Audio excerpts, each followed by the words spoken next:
muna natin. What is sex? Kasi maraming nagtatanong, ano ang diferensya ng sex sa sexuality? O, di ba? At gagamitin ko siguro yung WHO definition para lang, dahil sila yung WHO. Di ba? Pero ang sex, sabi nito, kaya ang gusto itong definition na ito, isa-isay natin refers to the biological characteristics which define humans as female or male. Na nagsasabi kung tayo ay babae o lalaki. No? At kasama dito, iba't isang grupo ng mga katangian na yung, hindi ko kaya yung English, Tagalogan, yung not mutually exclusive. Ito yung, kaya ang gusto yung definition, di ba? Ang hindi ibig sabihin na lahat ng katangian na nasa lalaki lang. At lahat ng katangian ng babae ay nasa babae lang. Kahit biolohiya na o katawan na ang pinag-uusapan. No? So they're not mutually inclusive. Kasi merong mga tao na merong pareho. Ang isang pinakamalinaw na example ay yung intersex, di ba? People na talagang maraming tao, hindi konti sila, na napapanganak na hindi mo malaman kung yung ari ay babae o lalaki.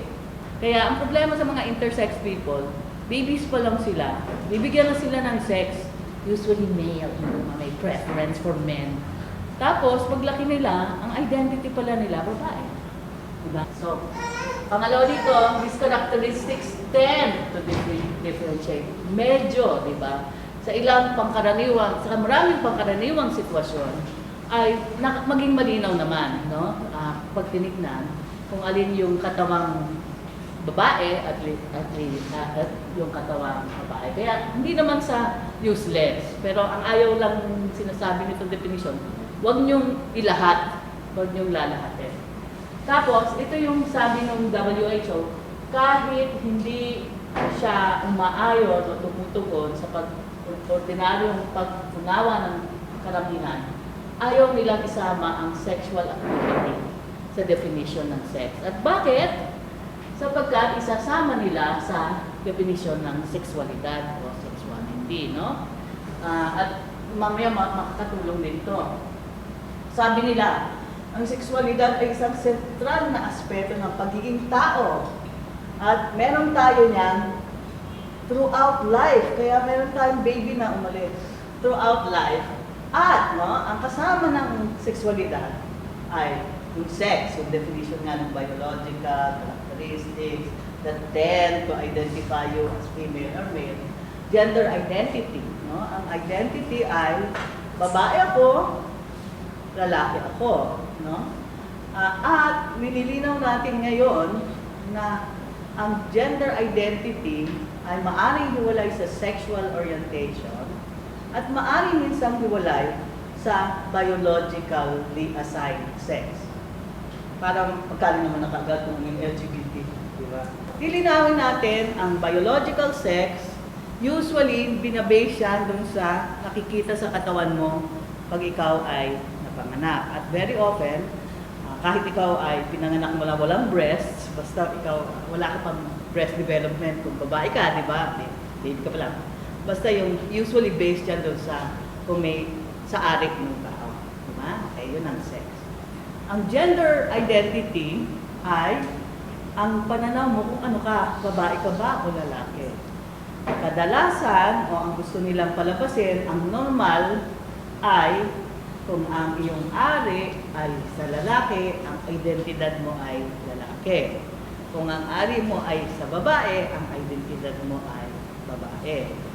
Pag transgender ang isang tao, tulad ni Hart, ang ari niya ay maaring, sa case ni Hart, ang ari niya ay sa lalaki, pero ang buong pananaw niya, paniwala niya, sa kaloob-looban niya, sa tingin niya, babae siya.